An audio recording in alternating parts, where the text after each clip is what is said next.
Today on the podcast, I sit down with someone who was once a convicted murderer, but it wasn't when he left jail he found freedom. He found freedom in Jesus Christ.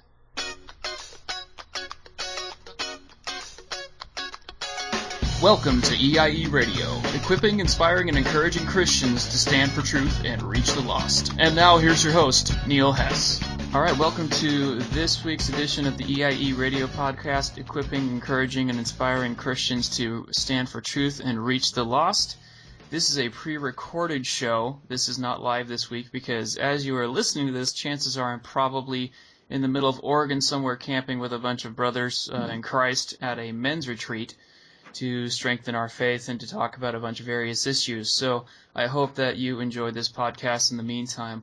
On the line today, I have Christopher Pritchard, who has a pretty amazing testimony. And so, Chris, thanks for joining me. I really appreciate you taking the time today to be with us. Well, thank you very much, Neil. I appreciate the opportunity you're permitting me to share the wonderful things God has done in my life. Well, it's I'm sure it's going to be inspiring to quite a few of us as we go through the story today. So, why don't you start off by giving us a little bit of a background, like what your childhood was like, what life was like for you growing up?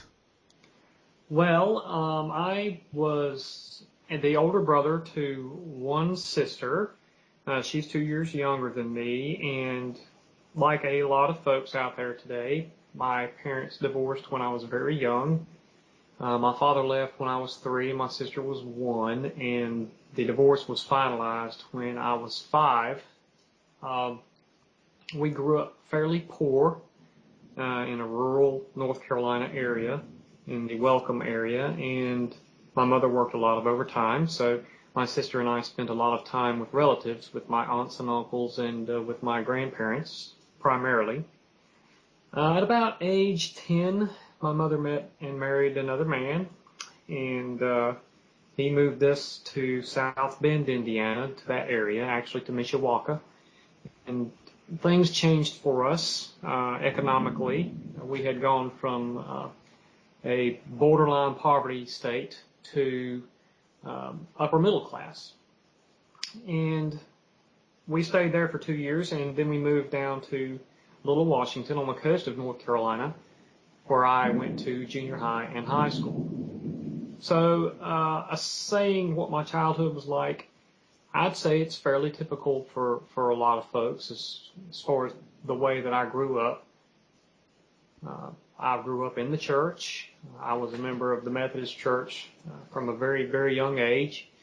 And but now let me say that at that time I was what you would call a cultural Christian or a social Christian. It was just part of my lifestyle. Mm-hmm. It wasn't a conscious decision to follow Christ. Yeah, that was my experience growing up too. I was in a church as a nominal Christian, a cultural Christian, and not really interested in following the lifestyle, just knowing that I had to be somewhere at a certain time on Sunday mornings. Exactly. Yeah. And so just a kind of a side note, what effect, from your standpoint, what effect did that split between your mother and father have on you from a standpoint of, did you have any angst or bitterness or hard feelings, or was it just, kind of like going through another phase of life for you? Or and just so our listeners know too, that rumbling in the background you might hear is thunder on Chris's end there in the middle of a thunderstorm right now. So it's not your computer or your iPod or anything. It's just the background. Well, to answer your question, I actually did have some fear about that. I actually believed that the split was my fault. I mean, I was a very young boy. I didn't know. But I had assumed that it was my fault, and I actually had a recurring nightmare about it for years. I could recount it to you vividly right now. That's how many times I had it as a small child. And at one point, my grandmother told me that I used to ask her if my mother was going to leave us too. So It had an impact. It does. Divorce has an impact on children and everyone else around it. Mm-hmm. Absolutely. And what, if you don't mind sharing that dream, what was that dream, just for curiosity's sake? Well, to satisfy your curiosity, it was because it's weird. No, it's fine. That's fine. I'm just curious. basically a witch would drag me out of my bedroom in the middle of the night, take me to the carport, and stick her hand straight into my chest, rip out my heart, and show it to me, laughing, and then replace it with a big ball of chapstick. That's how it went. She replaced it with chapstick? With chapstick. I don't understand why, but that's what it was replaced with, and that it was really weird and it was really scary. And I remember waking up as a small child, trying my very best to scream, and I had no air, nothing would come out. So. Wow, that is definitely a strange dream. Yes, it is. Yes, it is. I do sort of understand the implications today. Yeah. As a grown person, that it represented my feelings about the split of my parents, and it also represented a way of protecting myself from future harm, I suppose, Mm-hmm.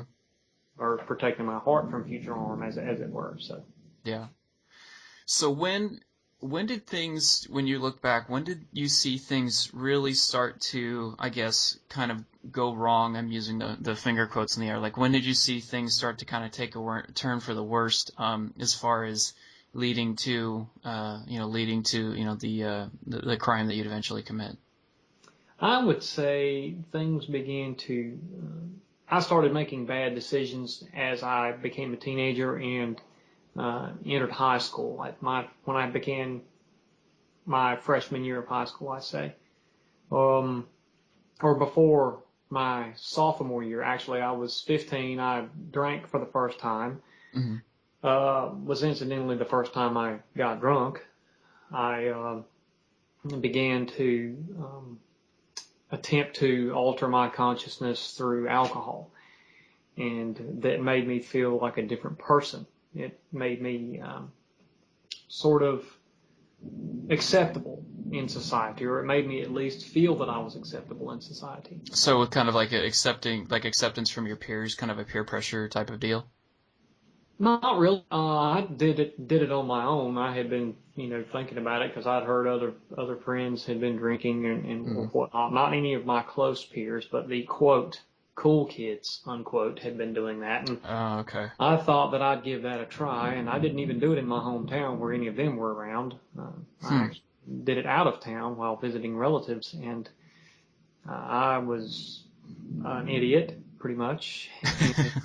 And it was very amusing to a lot of people at the time, and I remember being violently ill that evening, and the next day it was, I was never doing it again. Yeah. Yeah, and I really didn't do it again for about a month. So that's how that went. Mm-hmm. So as you got further, you started to drink, and it sounds like, if I remember hearing parts of your story correctly, it sounds like things got more intense as you went through high school and into college. Is that right? Yes, that's correct. In high school, I drank more. It was still not terribly frequently, but it was often enough. Mm-hmm. And I had really no use for other chemicals at the time. As a matter of fact, I was sort of a snob in that regard. Yeah. I recall some classmates asking me if I wanted to buy some marijuana or smoke some marijuana, and I remember distinctly sticking my nose about as far into the stratosphere as I could get it and say, I don't do drugs. And I felt pretty good about myself that day. Yeah. So, sorry, go ahead. Oh, I was just going to say it didn't take too many more months before I was in fact doing drugs. When I went off to college, that's where after my first year, I began to smoke marijuana, and it didn't take very long for me once I started using marijuana to get directly into other forms of chemicals. Sorry, I just had to comment that the background thunder as we're talking about this kind of decline you were having. It's kind of an ominous audio tone there, but Yes, it's appropriate sound effects. So getting around to the time where things happen, if you could just explain, I guess, kind of the lead up to the crime, and then the actual, as many, I guess, details as you feel comfortable sharing as far as what happened with that. What was that like? Well, what it boiled down to was I had completed my first year in college. I was failing miserably because I was entirely busy trying to escape the reality through chemicals, because basically I didn't like who I was. And so I didn't study very well, and so my grades, therefore, were really, really bad. I was attending North Carolina State University. I was majoring in nuclear engineering, and I shouldn't have been. I don't think I ever would have made it anyway. Mm. However, that was just another one of my fantasies. I thought that I could do this thing, and it's absolutely laughable when I think today about differential equations. So, Me too. Me too. I barely passed algebra too. So I had been playing Dungeons and Dragons since I was probably 13. This is a fantasy role-playing game for those of you out there who aren't aware of what it is.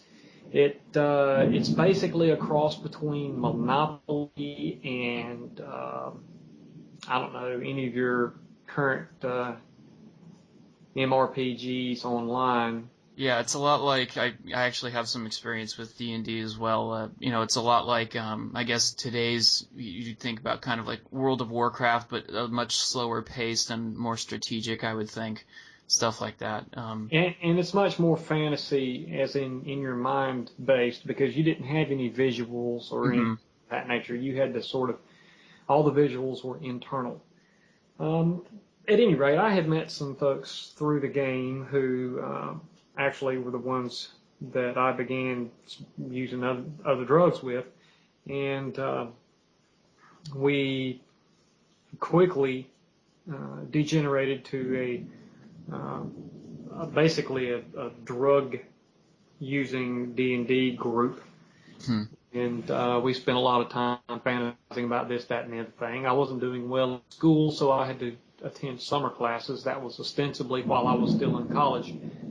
It didn't really work out so well because obviously I had met these guys and was I was smoking pot and taking LSD and MDMA, which now is ecstasy, I think. Wow. And, so these were pretty intense drugs. This wasn't just, not that smoking marijuana is a necessarily small issue either, but these were pretty hardcore drugs then too. Right. I had even done some cocaine. But the bottom line is that it was all just a means of escaping my feelings. It was a means of escaping who I really was. And I'm very, very fortunate that on several occasions I didn't overdose and die, especially with the mix of chemicals. It wasn't that I would just take one; I would take several, possibly. There was at one night I took all 4 in the evening, and that was craziness. Wow. So at any rate, I'm hanging out with a group of folks who already have issues with reality, just as I did, and I basically came up with this scheme to have a couple of the fellows go and kill my parents while I established an alibi. And I guess I did mention that my mother remarried when I was 10. I think. Yes, you did. To clear that up. Yeah. But that's what happened. And these 2 of these guys, the 2 fellows I spoke with, did in fact go. One drove, the other one murdered my stepfather, and he also put my mother in intensive care in the hospital. My sister fortunately escaped harm. She was asleep in another bedroom with her fan on, so she didn't hear anything, but that's what happened. Okay. And so before we get too far here, I guess how much, and I know this is kind of a abstract question here, but I guess how much of the crime would you say you would attribute to like the D&D or the alcohol or the drugs, or just, personal sin and fallenness or whatever else? I would say that the chemicals. The D&D use was one of the D&D use. That's funny. I say it as if it is drug. In fact, I suppose it is in a way. I was going to say I know that there are quite a few people who have these MMO games, these D&D games, that and the amount and the compulsion with which they play is basically an addiction. Yes, it can be. In my case, I would say that they all contributed to my escaping reality mentally, emotionally, and I suppose spiritually to a degree. However, the ultimate decisions that I made, and I'm responsible for those decisions. I don't attribute my actions to drugs. I don't attribute it to alcohol, to Dungeons and Dragons, to, so-and-so beating me when I was small, or this. I can't lay the finger in those areas. The finger points directly at me. These were my decisions, they were my actions, and they caused the death of a human being.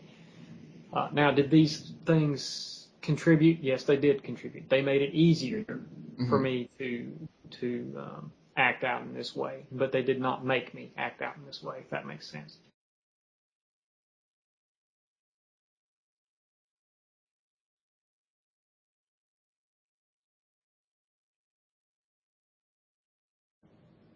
All right, Chris, so when you finally were arrested, did you feel bad about the crime itself, or just getting caught, or was there something else going through your mind? Actually, Neil, getting arrested was sort of a relief. I actually was fearful, of course, of the consequences, prison time, potentially the death penalty, but I was relieved that I didn't have to hide anymore. I was, of course, still living a lie, but it was a set of unknowns that was removed, if that makes any sense. Absolutely. Certainly it does. Yeah, I think a lot of us out there, when we're kids or whatever, or even like if, you have bad news to deliver to the wife, it's like once it's finally delivered, even if it is, a negative reaction, like, oh, I don't have to bear that weight anymore. Yeah, and it was a burden. It really was. So I didn't know they were actually talking death penalty at one point. That must have just been a tremendous weight over you. Well, certainly, that was how it was done. The original charge was first-degree murder,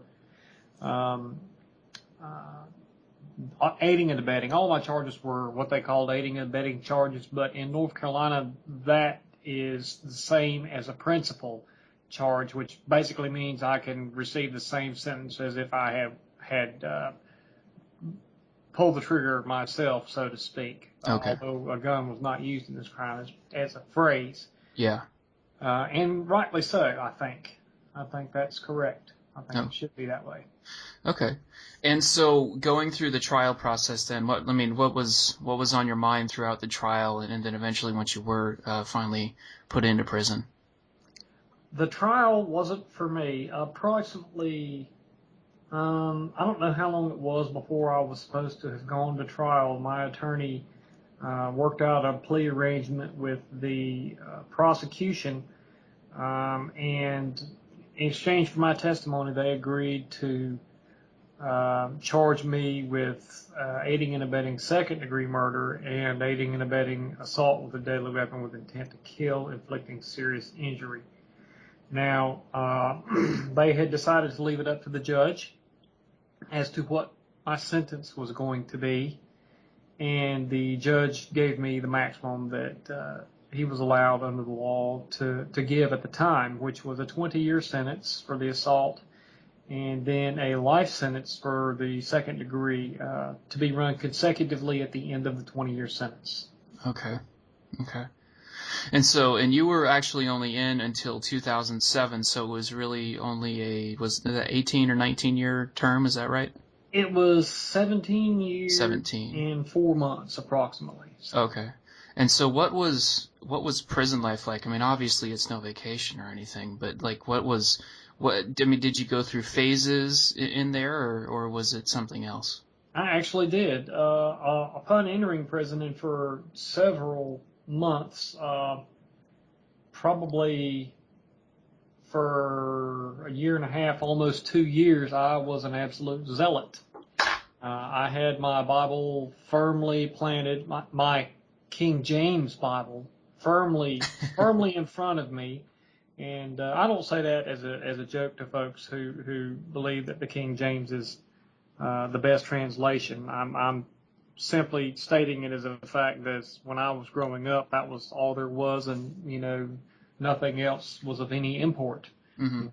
At any rate, I used my Bible as a shield. I used my faith as a shield. I read the Bible twice in those 2 years, through and through, and I remembered none of it because my motives were incorrect, and I didn't have a relationship with God. Mm-hmm. Well, I did, but it was the wrong kind. So it wasn't a relationship that had any meaning. When you say it didn't have any meaning, does that mean like you were simply using God as like a means to an end, or something else?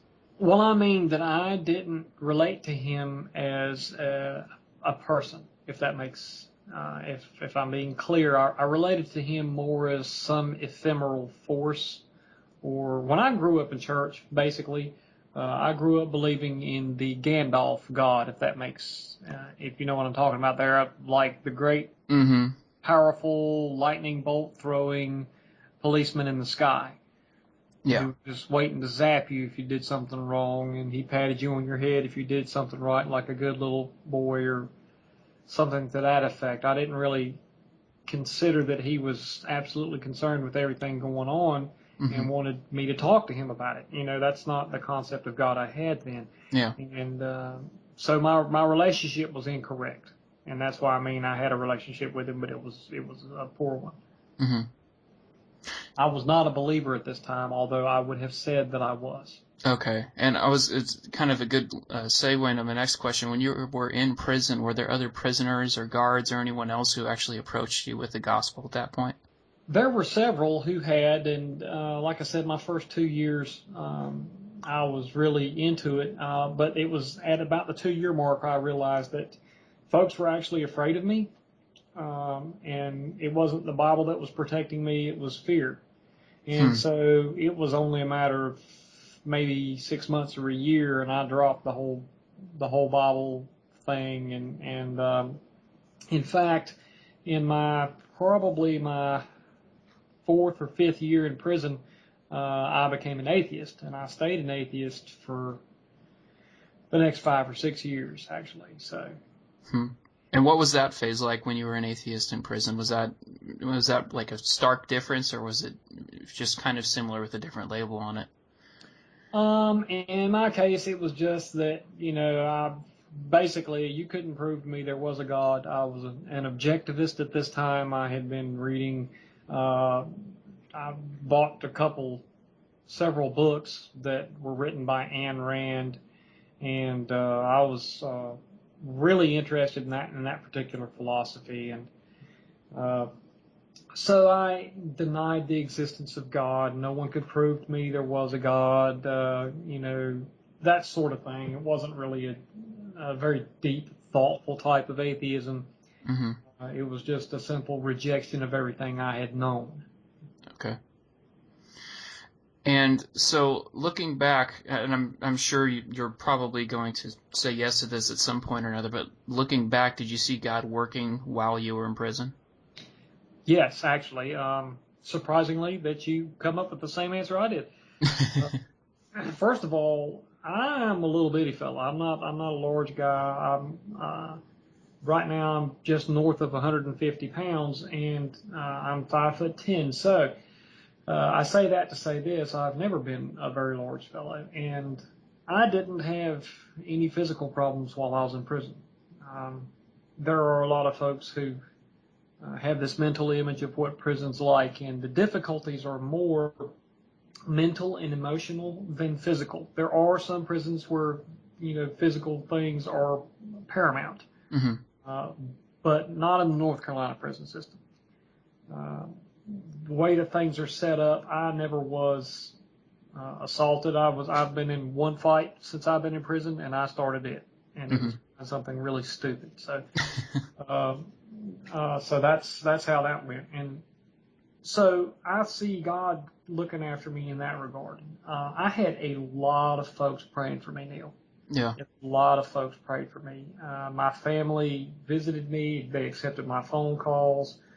They wrote me letters. I had friends do the same thing for years and years and years. And so in the way they treated me, I saw God in action. And in my mother's forgiveness, I got to experience what God's grace is like. Now, this is a person who I had attempted to have murdered. But I mean, there's no simple, nice way to say that. And she had come to the point where, at personal cost to herself, at her expense, she reached out to me to maintain and establish a correct relationship with me. Wow. Not one that permitted my actions, not one that looked past them, one that actually held me accountable. We had some very difficult conversations. Mm-hmm. Because there were a lot of questions she had a right to ask and that I was obligated to answer. Mm-hmm. And I saw God's grace in action through my mom. So, yes, I did. Also, I saw him in action when he wooed me back to himself through the 12-step programs that addressed my chemical dependencies. Wow. Yeah, it's amazing. The more... I mean, I am not an old, experienced believer at all. I mean, I've only been a Christian, a real Christian, I would say, for about 5 years. But it's incredible how that love, that patient, consistent, self-sacrificing love seems to be the absolute key. And I think it's when we see we see Christ most in people. You know, it's powerful. It's absolutely powerful. It certainly is, Neil, and to that effect, I've seen there were probably 2 guys in my 17 plus years in prison I saw that I respected for the way they lived every day, and they were Christians. And this was in prison, just for clarity. Prison, okay. In prison, and they lived it all day, every day, and that impressed me. Even when I was an out-and-out atheist. And, of course, my walk back to Christ took a little time, but it began in 12-step programs when I had to admit that there was a power greater than myself. Mm-hmm. But anyway, these 2 guys' faithfulness to Christ and the way they lived their lives daily made an impression. That's awesome. That's really neat to hear, even in a place where you think the gospel might be so... underrepresented or under-preached like a prison, like we might think, and then to have that even there, and just to recognize, God is without limits. That's incredible. Yeah, and it was really interesting also seeing staff members whose faith was evident. Yeah, like some of the guards and stuff? Oh, absolutely. Absolutely. There was a particular sergeant who would talk to me sometimes about faith, and he would, basically he told me, he says, listen, let's just say that I'm wrong and you're right. What happens to me when I die? I said, nothing. You're just dead. He says, okay, well, let's look at the other side of this. What happens if you're wrong and I'm right and you die? Then what? And I said, well, I'm in trouble. Yeah. And he said, well, if you think that, why not check it out, just in case? Yeah. And there were other conversations I had with other folks who caused me to think. And I did eventually come back to a position where I could believe in God, and then I began talking to God. And it was after my release that I actually would say that I became a Christian, about 6 months after my release. It's something too, I think, because I try to be an evangelist whenever I can, and it can be an incredibly frustrating endeavor to undertake, just because so few people seem to ever really respond. But those seeds, I just keep going back to the parable of talking about planting the seeds, but God makes it grow. And I hope anyone listening to this would really take that to heart and just, no matter how little a thing you think it might be, you interact with somebody, it can be used powerfully by God. And obviously it's, Chris, it's evident for your story as well. So you were in prison for 17 years and 4 months, is that right? Yes, sir. Okay. So and that was obviously shorter than the 20 years plus life that you were sentenced to. Well, you'd think. That's why I'm not a lawyer. The funny thing is, when it comes to law, especially when it comes to corrections, what the law says to the public and what the law means in reality are quite frequently different things. As a matter of fact, under the sentencing law I was sentenced under, it was called the Fair Sentencing Act. And what that meant was that I was eligible for parole after 1/8 of my sentence had been served. Less good time, which is, basically time off for good behavior, so to speak, and gained time, which is time you earned for working. My 20-year sentence was actually complete in just under 7.5 years. I completed it in just under 7.5 years, and as a matter of fact, it was about 7 years and 4 months. And the first eligible parole date on that 20-year sentence was after 1.5 years. Now, the first eligible for parole date for the Class C life sentence that I had was actually 10 years. So I was technically eligible for parole on a 20-year plus life sentence after 12 years. Huh. What happened was I was turned down. And for the next 2 times I was turned down, but on that 3rd time I came up. So the 1st, 2nd, and 3rd time I was turned down, but on the 3rd time they began a process where they looked at me for early release on the Mutual Agreement Parole Program. That's what it's called. It's called a MAP. And the parole office did a series of examinations. They looked at my infraction history, which is how much trouble I got into while I was in prison. And they looked at the psychological evaluations that I had been given over the years. They looked at the types of programs I was involved in, and they made an assessment based on all of that information. And then they set a sort of a guideline for different things that they thought I needed to take care of program-wise before my release. And in exchange for that, they would place me in minimum custody, and they would start putting me on what they called a sponsor pass, which is where an outside individual civilian would come and basically sign me out for a few hours and maybe take me to church or take me to their home or take me out to eat or one of these things, basically just a community sort of like recess. Well, sort of. That's actually a good way of putting it. But what they were doing is developing a relationship with me and sort of let me see what the real world looked like here some 16 years later. And I participated in that, and then I was put on the work release program, whereby I was taught a trade and allowed to actually on-the-job training, and that's how I became a powder coat painter, and that's what I do now, as a matter of fact. Still, so the job that I have now is based on the skill I learned while I was in prison. Huh. Well, then, so that program had a really positive impact on you then. No, most certainly. Excellent. Absolutely. Well, that's wonderful. Yes, that's excellent to hear. I always hear about how hard it is for prisoners getting out and finding work and adjusting to life back in the normal, I guess, quotation marks, normal society. Yeah, well, I'm not exactly what you would call a common example. Oh, yeah? So I don't know that I'm the best person to look at. If you're doing the statistics, look somewhere else. I'm not the exemplar. I'm probably one of the higher examples of that. I mean, Neil, I'm a convict in this economy with a job. So that's, all obviously all due to God. Praise And I'm God for that. Absolutely. very grateful. Neil, I could tell you a story. You wouldn't even believe it.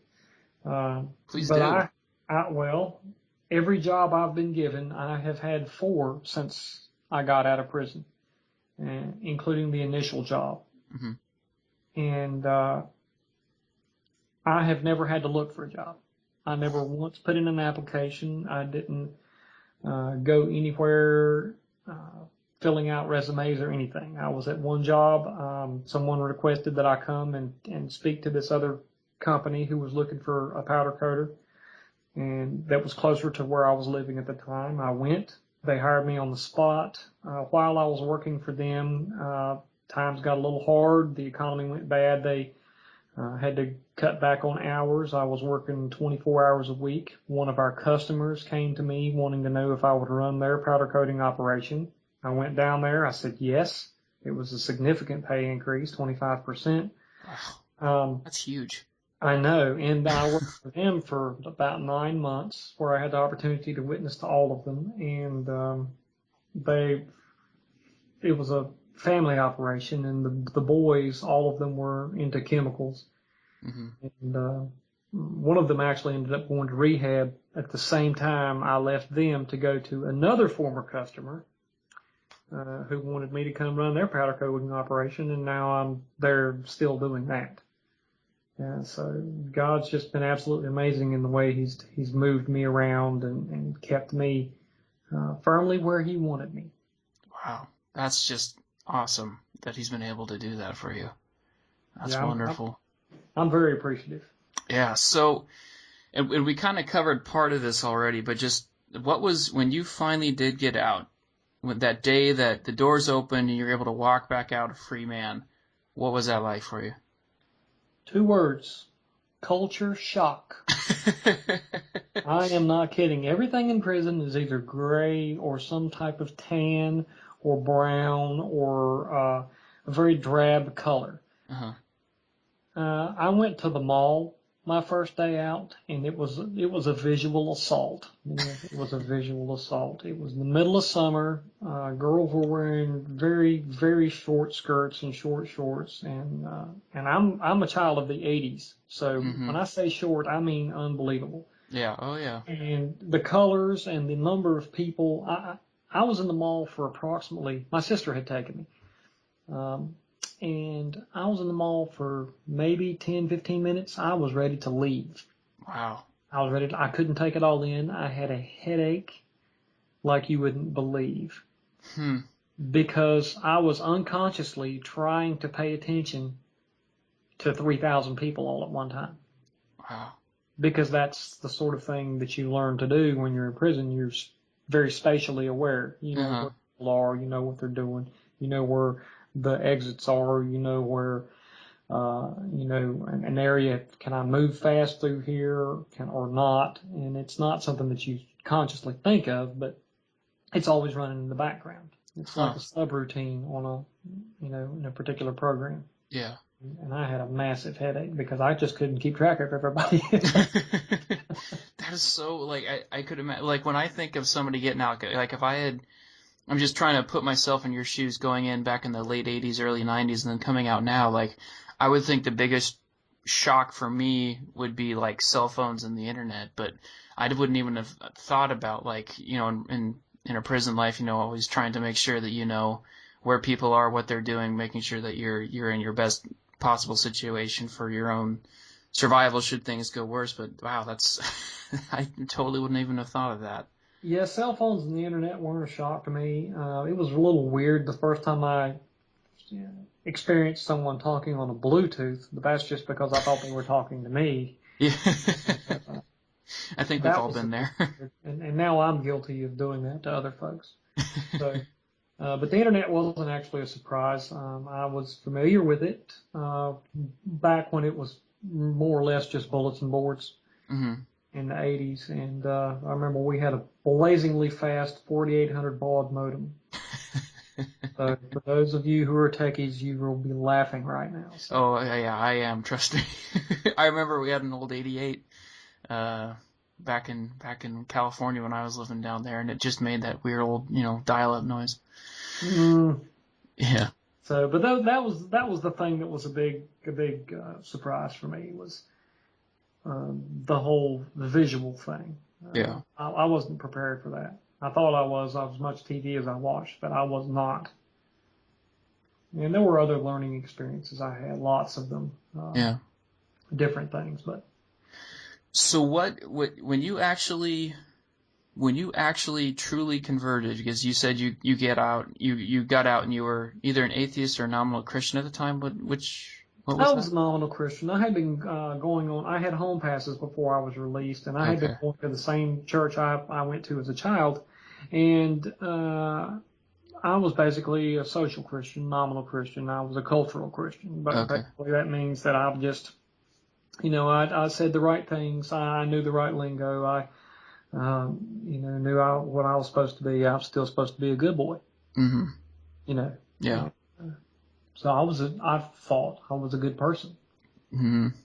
And I was wrong.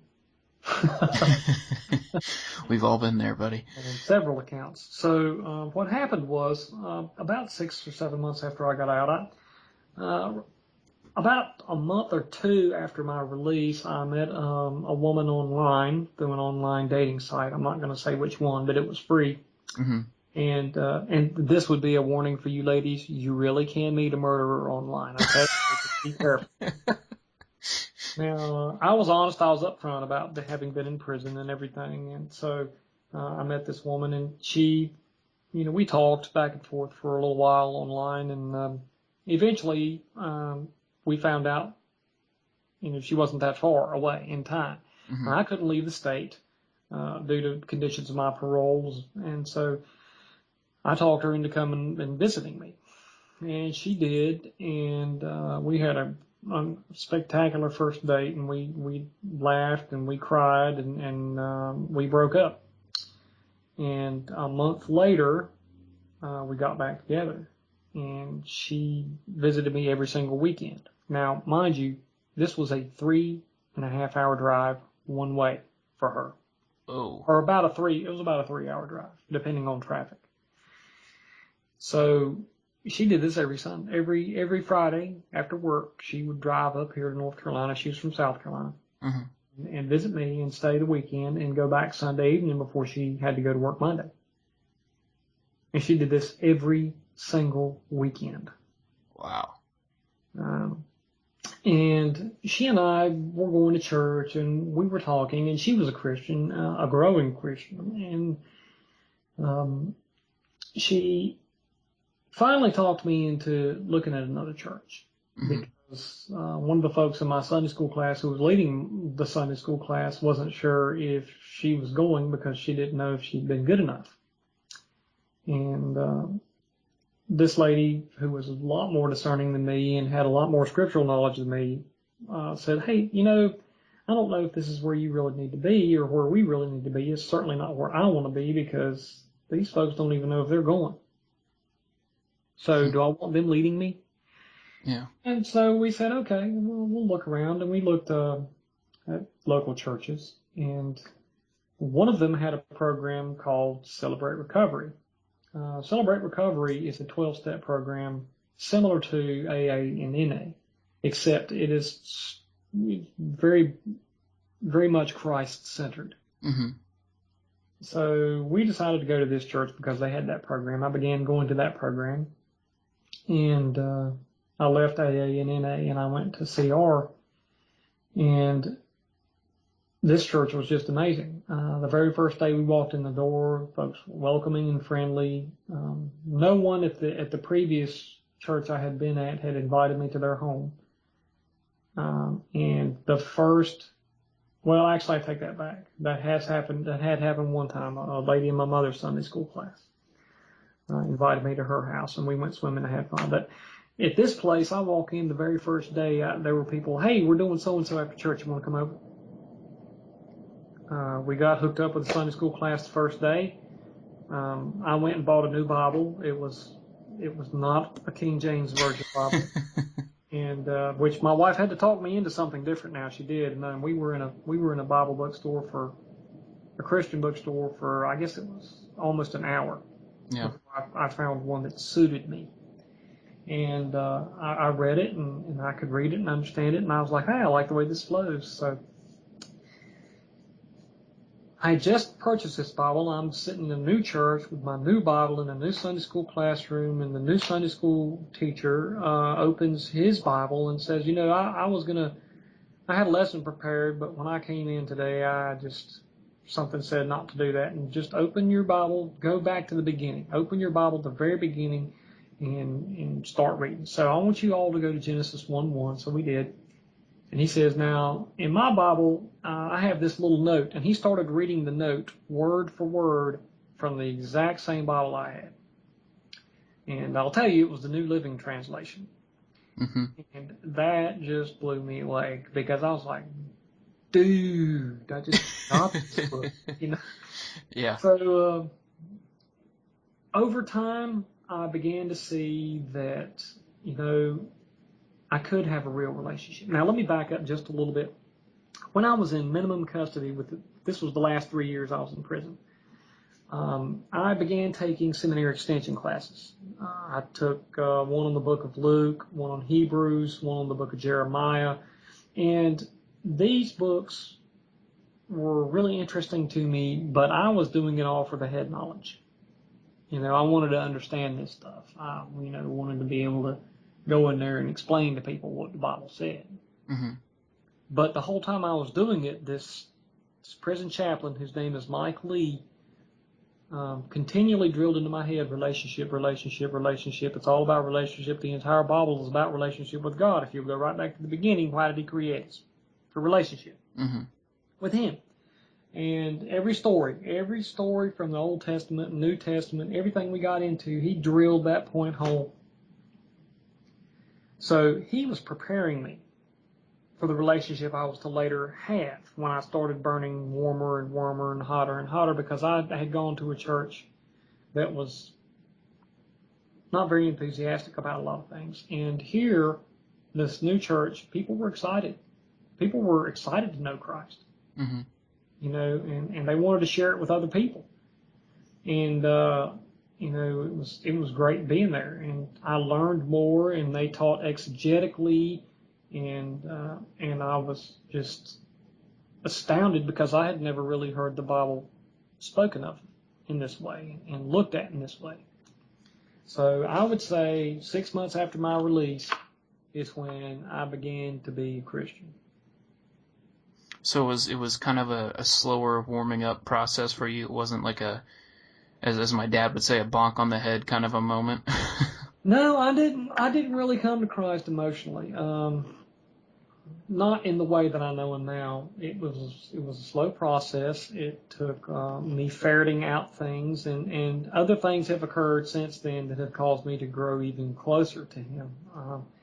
My daughters, and I say my daughter, my wife, when I married the same girl who visited me, every weekend, I married her a year and a half after I got out, approximately a year and a half, in November of 2008.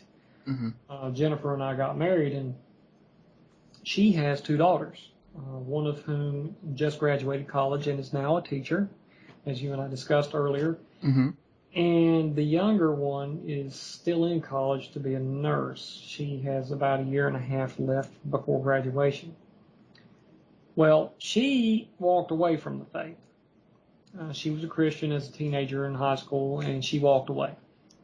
When she did, this shook my wife greatly. It bothered me, but Jennifer was obviously closer to her, and it shook her, because the girl had questions that we didn't have answers for.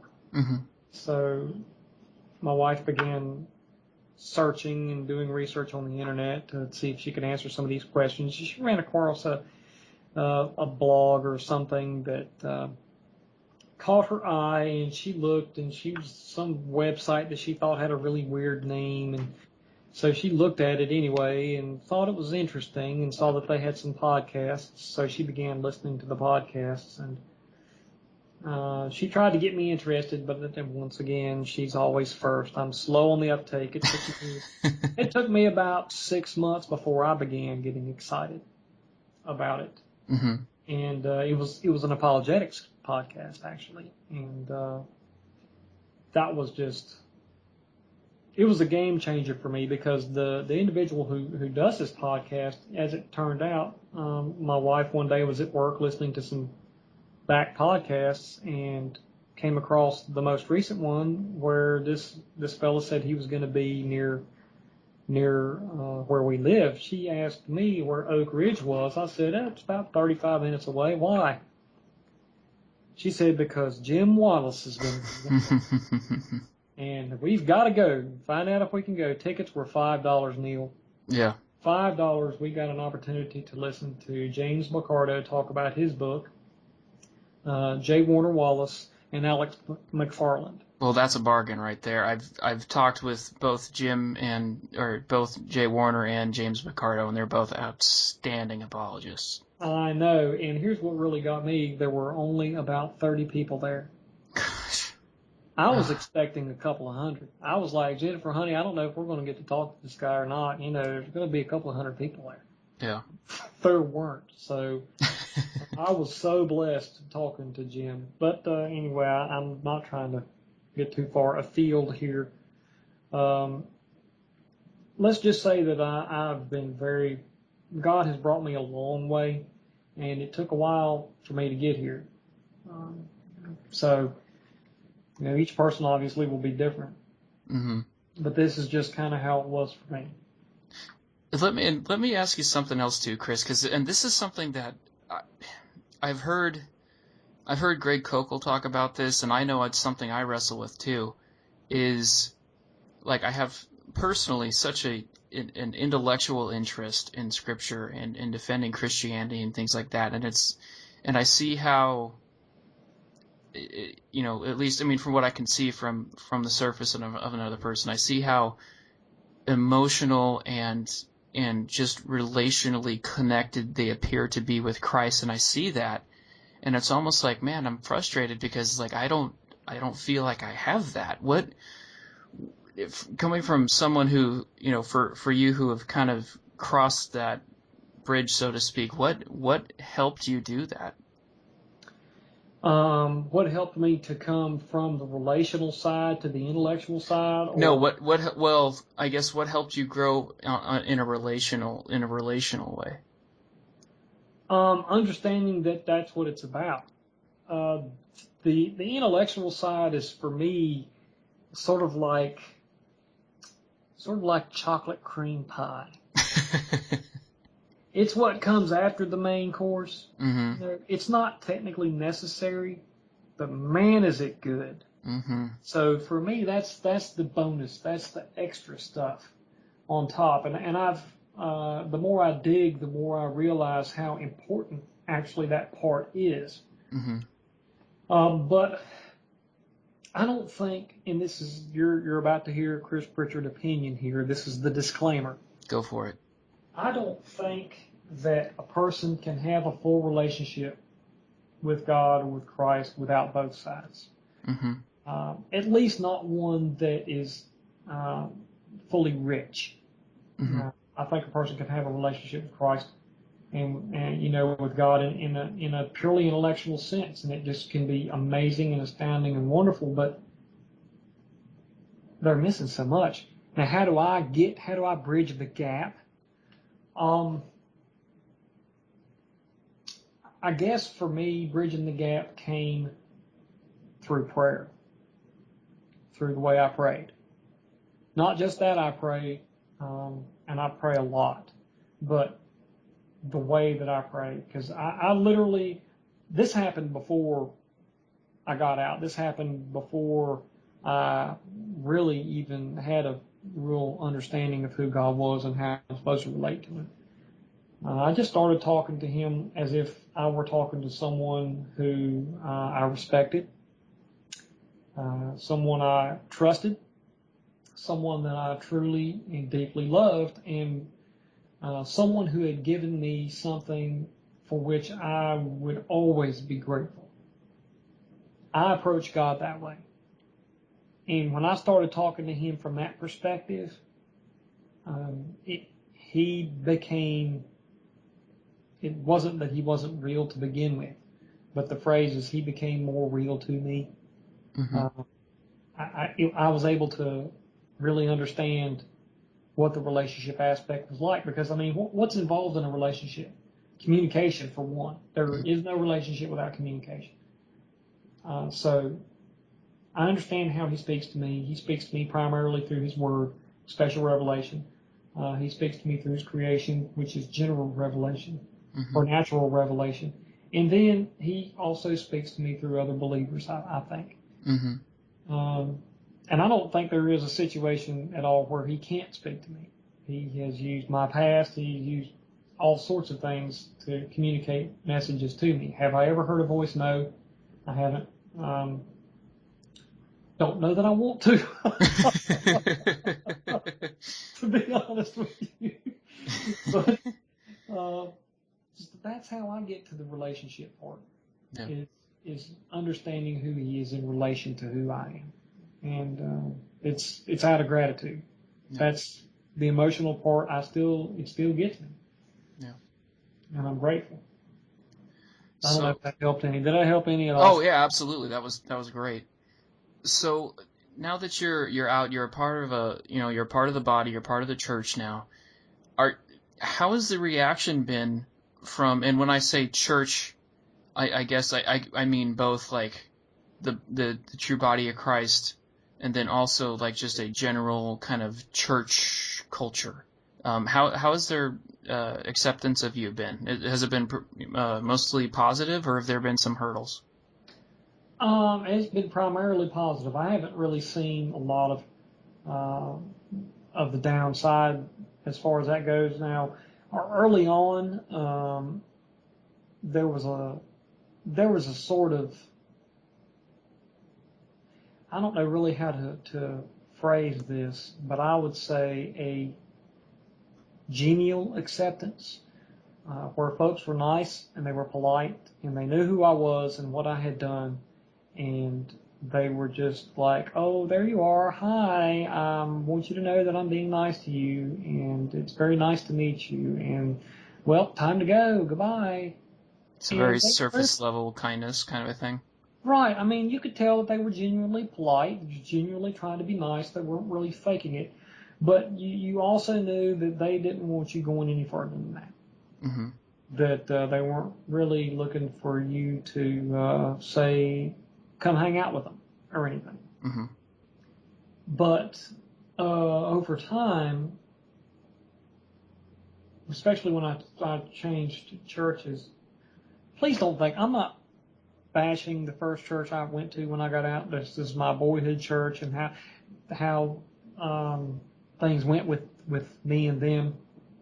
I think a familiarity probably hindered me there, and I think it was very likely more on my side than on theirs. Mm-hmm.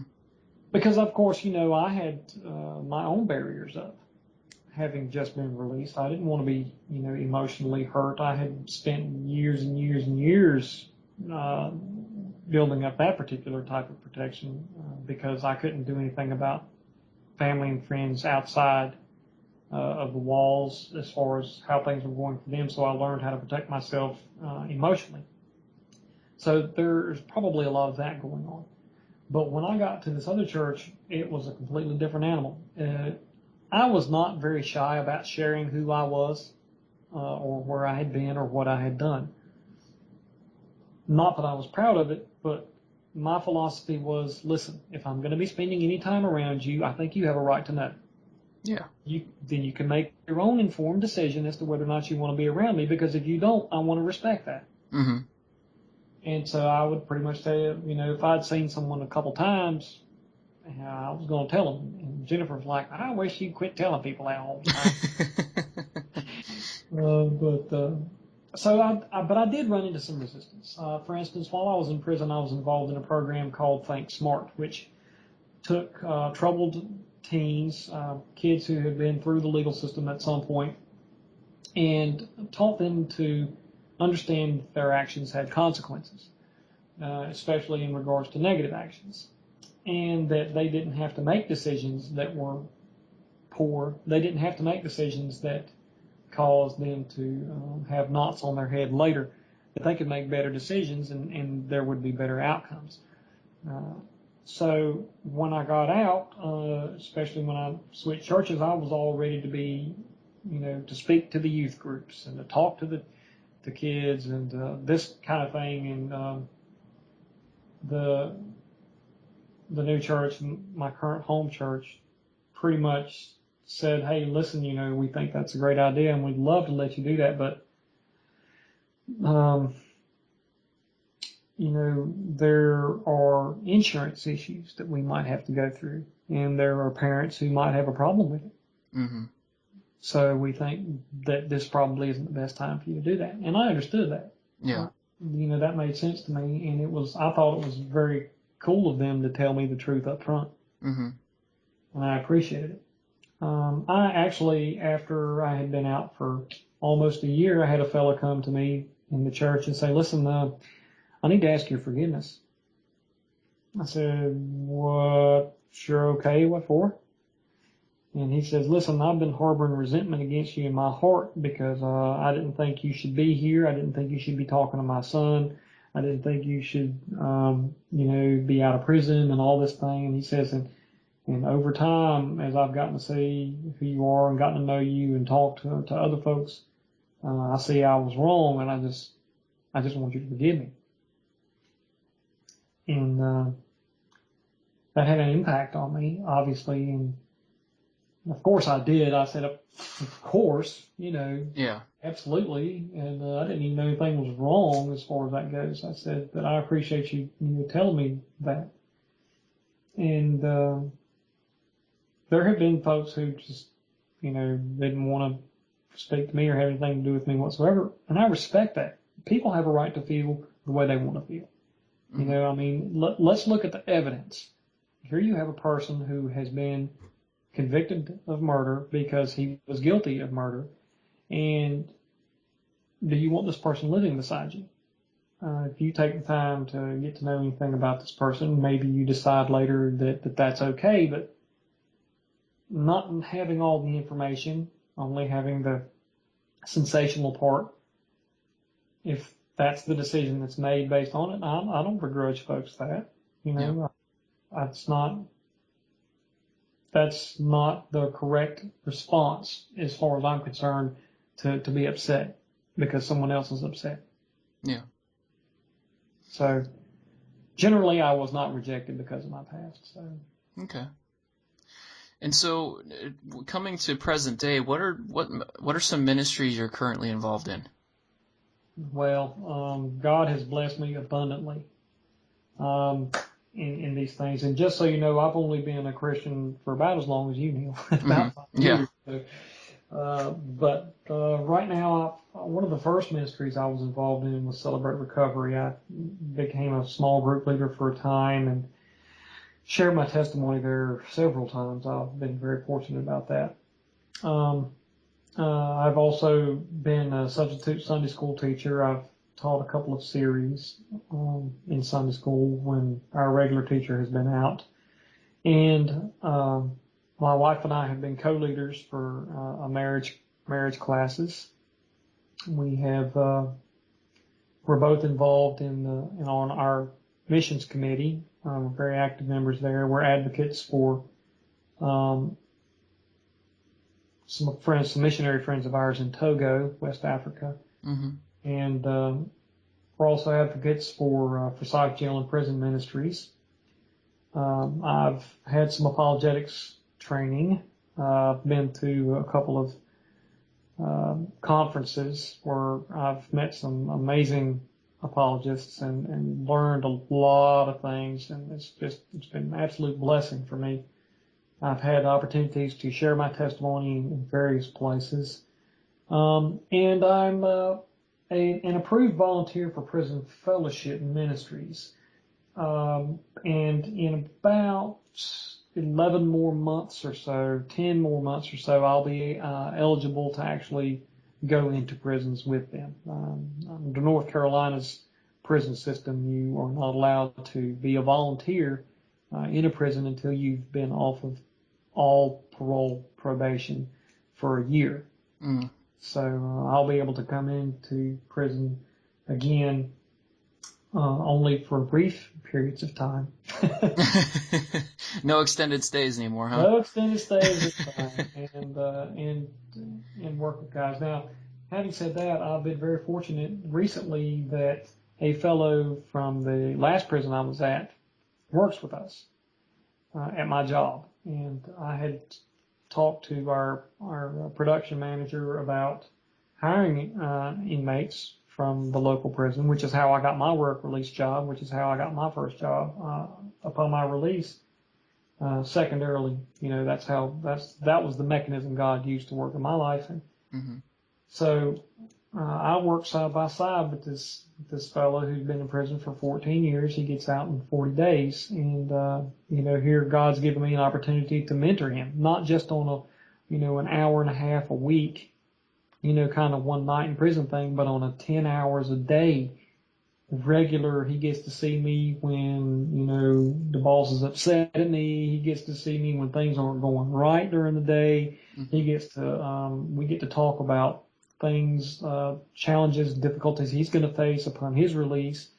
We've talked about scripture on numerous occasions. He's reading through the New Testament now. He has questions, and if I don't know the answer, I go look it up, and we talk about it. And so that's been an absolute blessing for me, really. There have been days when he's really encouraged me just knowing that he's been reading. Yeah. And, so I don't have any right to expect to be the broken tool God decides to use. So I'm very grateful when he reaches in the box and picks me up. I love that analogy. I'm going to remember that one.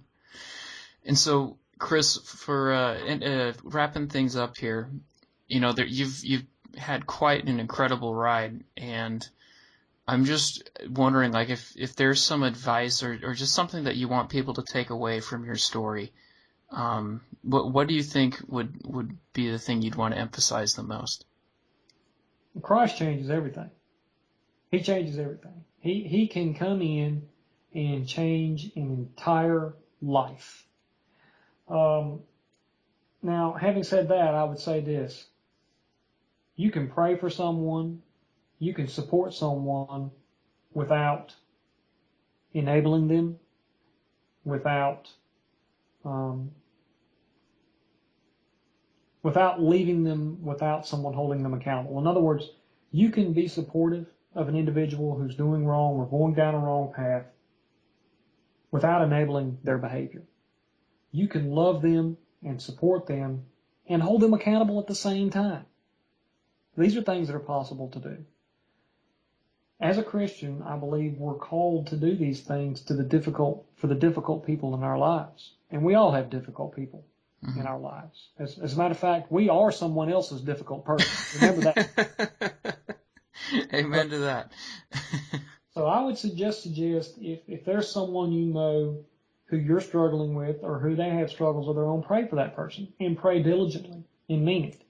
We have in this society, there's a tendency to say, oh, I'll pray for you. I'll pray for you. And that's supposed to be a panacea. That's supposed to be some comforting thing that we say. Well, are you doing it? I am. And I'll tell you what, there were people praying for me who I've still never met, that I still don't even know who they are. And those prayers had an effect. So I suggest for those out there who are wondering, oh, my prayers, I don't, do it and mean it. And it will have an effect in someone's life. There was an old saying that says, prayer changes things. I've kind of sort of reworded that to where in my life, prayer sometimes changes a situation to suit me, but it always changes me to suit a situation. Excellent. Well, Chris, thank you so much for your time. I really appreciate this. Well, that's it for the broadcast this week, friends, and I really appreciate your time stopping by to listen to this interview. Very compelling. Please keep Chris in your prayers, and thanks again. Next week, it's going to be a very interesting podcast. I've confirmed that we're going to have Faz Rana from Reasons.org on, and he's going to be talking to us about evolution. Is it story or is it science? Take care, and until next week, stand for truth, reach the lost. Bye-bye.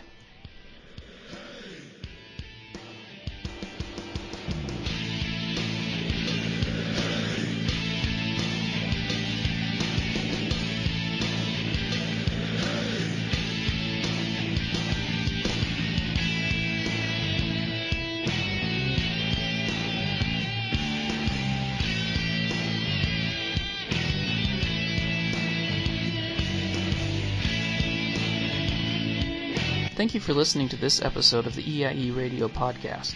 If you'd like to support us or partner with us, please go to eieradio.com and click on the Support Us tab.